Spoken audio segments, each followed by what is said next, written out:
Well, as you can see, it's raining now, and I'm standing in the little farm stand here at my cypress plot. I'll back out so that you can see the farm stand. Just been stocking it on Mondays, just started recently. And just in terms of successional planting and successional ground preparation, I've got the field that we just planted by seed and transplant, and then the field that I just showed you ready for transplant once the seedlings are ready to go in the ground. And then third will be this field right here, which will be seeding and transplanting in about 2 weeks as well. So there'll be a number of harvests that are going to be in succession, each harvest probably starting within about 2 months. Well, the first harvest starting in about 2 months. So that puts us into May. And then that harvest, say, will last for about a month at least. And then the next harvest will start about a month or 2-3 weeks after that, last another month, and then another month. And so we have 3 plantings or sowings of similar type crops that are within that early spring, or late spring, early summer harvest period that'll be going in the ground, and within about a month and a half to 2 months period of time, starting from the first crop to the last crop that have been planted. So I know it's a little bit complicated because I don't have a good visual for you, but here's the rows. And just so you know, I did all of this bed preparation with my disc, mower and a disc. So just mowing everything and then using the disc to do the ground preparation as well as the bed shaping. And it's a rough way to do it, but I've never had an issue with something, you know, like that, this kind of bed preparation that would be considered rough.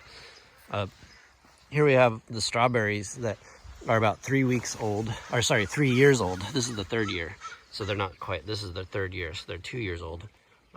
These are sweet Ann variety, and the plants themselves are a little on the small side. The berries, though, get nice and big and are very sweet, kind of an elongate shape, and they tolerate a very low level of nitrogen in the soil. You can see they're just coming out of dormancy, so they don't look like much right now. But you know, it's the end of March, so it's pretty typical for this time of year what they would look like. And because they're in the ground year-round, we kind of are a little bit more careful about the weeds, so don't let them totally get inundated in the winter time with weeds. And by keeping them weeded all summer long, and then into the fall and early winter, that helps with just managing the weeds, because they can really kind of be a make or break deal with the strawberries, especially if you're not using, you know, plastic mulch like most strawberry growers do. And I try to reduce the amount of plastics that I can as much as possible. So let's go over to the greenhouse, and I'll give you a peek of what we're planting over there. I just thought I'd give you a visual of my tractor over here and what the disc looks like. You've seen the tractor that we have there at the college. This is a little bit different. It's the tractor at the college is about a 30 horsepower tractor, and this one's about a 50 horsepower tractor, which is nice for just pulling a little bit more and a little bit more speed too. And this is the disc I use, which is an old disc. It's about 50 years old or older, I think, but it works great still. I keep it in good condition and grease it up and oil it pretty well. It's a Land Pride Towner. So I really appreciate this disc. I have about 2 of them in case one breaks. And so the greenhouse here is one I built about 4 years ago. I was able to receive a grant for the greenhouse through the EQIP program that NRCS was providing, and I built the greenhouse and then was repaid for the cost of the greenhouse after it was constructed, which is really nice. Anyhow, I have it set up so that I can do automated watering, and on a day like this I turn the water system off so that we don't have too much water in the greenhouse. When it's raining outside, there's just less evapotranspiration in here. But I just try to water by hand during rainy periods, because it's hard to know just how much water you're going to be needing for the plants that are growing in here with the automatic sprinklers. It's a little bit more predictable as the weather gets warmer, because you can imagine how hot it gets in here. Just getting down to what we got planted right now, we have Roseanne variety Little Gems, which are red little gems. I don't know if you're all familiar with little gems, but these are I think we planted these about 2 weeks ago. So they've spent about 7 days germinating, and then another 7 days or so just growing. These are the green little gems. And unfortunately, I had a couple birds in here that were eating the little gems. So, and a couple other plants, which I had to get rid of. Well, I just got them out of the greenhouse, but not got rid of them. But I had to replant them. So I just basically just sowed some more seed in there so that we have a full set. And they tend to grow pretty fast as the spring kind of marches on and the weather warms, the days get a little longer. The germination tends to get a little bit better and faster growing as well. So those ones that I just planted over there will probably catch up to these ones right here that were planted 2 weeks ago. By the time we're ready to plant them in the field in another 2 weeks, they'll be ready. So all of these are going to go into the field that I showed you that's over on the hill, that second planting area. Here we have spinach. I only plant spinach like this because sometimes I have a problem with germinating it in the field. We have kind of iffy germination in the field. Sometimes it can be difficult to do that in the spring because the field conditions can be so variable. Spinach needs a soil temperature of between I think it's 65 and 68 degrees Fahrenheit. And once it gets below or above that very short range of soil temperature, it has kind of spotty field germination. So it's hard to control that. You can't control that really in the field. And if you have a cold spring or a hot spring, then you can have a cold soil in the spring or a hot soil in the spring.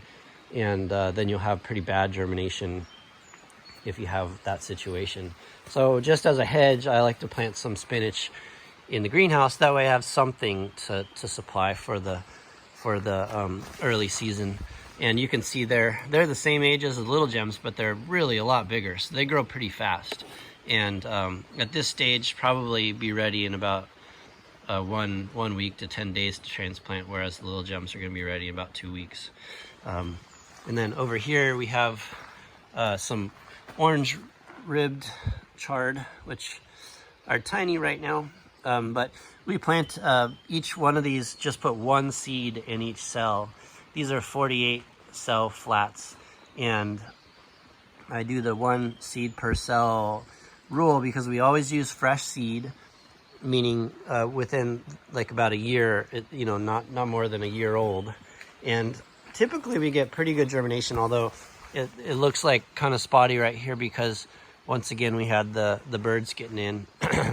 Also, the depth of the soil can be a little bit of a factor in terms of the germination rate. Some seeds get covered more than others.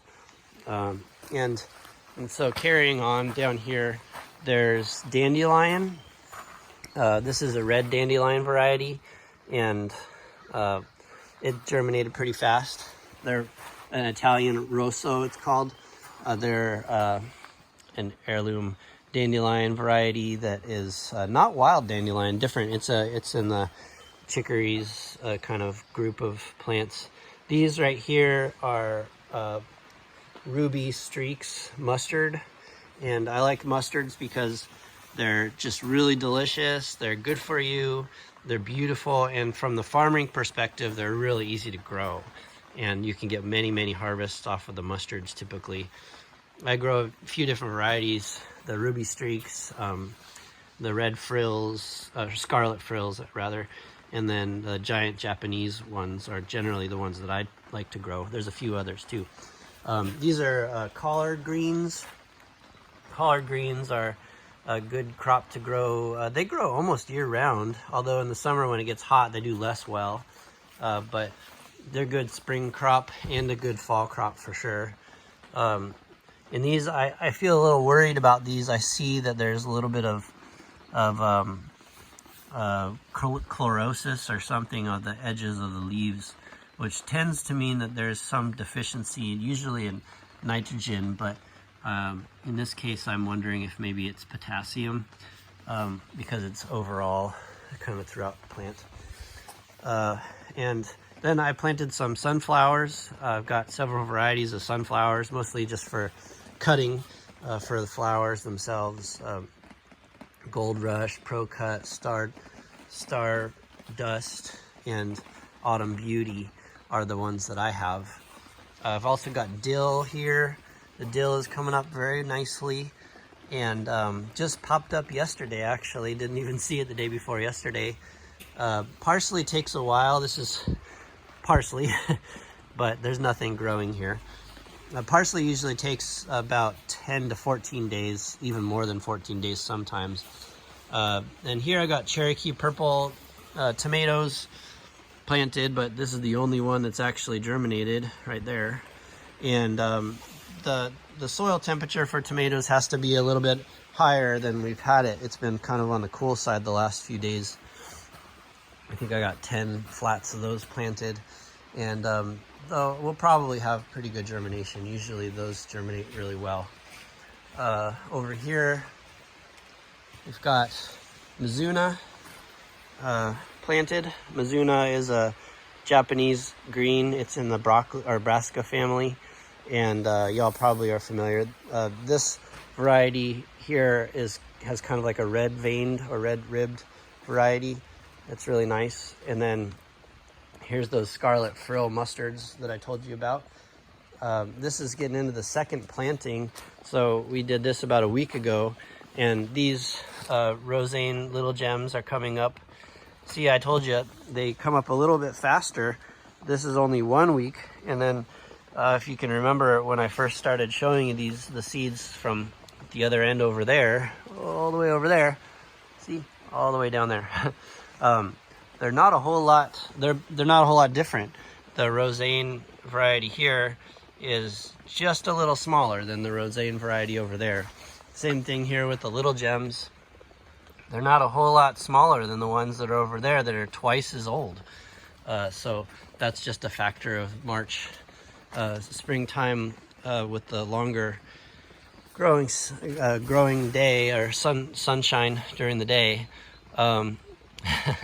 So this is a variety that I started myself, kind of similar to that broccoli that I was showing you in the field back at the hillside plot. I call it Wild Tango because my last name is Wilder, and the original variety was called Tango. But I naturalized it in my field for about 4 years, and I chose the varieties that are the plants, the individual plants to save the seed from, that lasted the longest without going to seed. And this variety is amazing.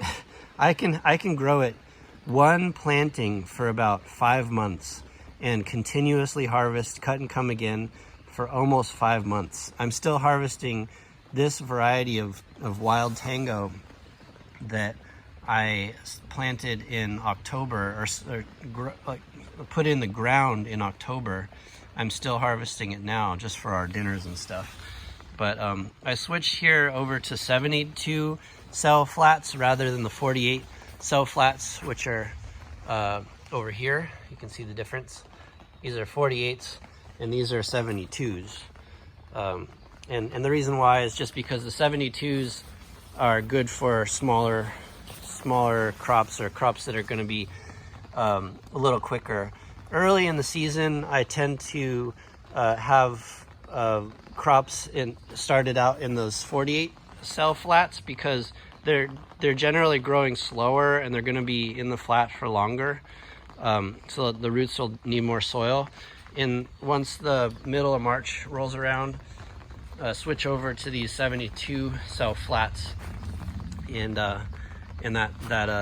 these crops in the flats will not be here as long as those other ones. These are pretty much all going out into the field in about 2 weeks.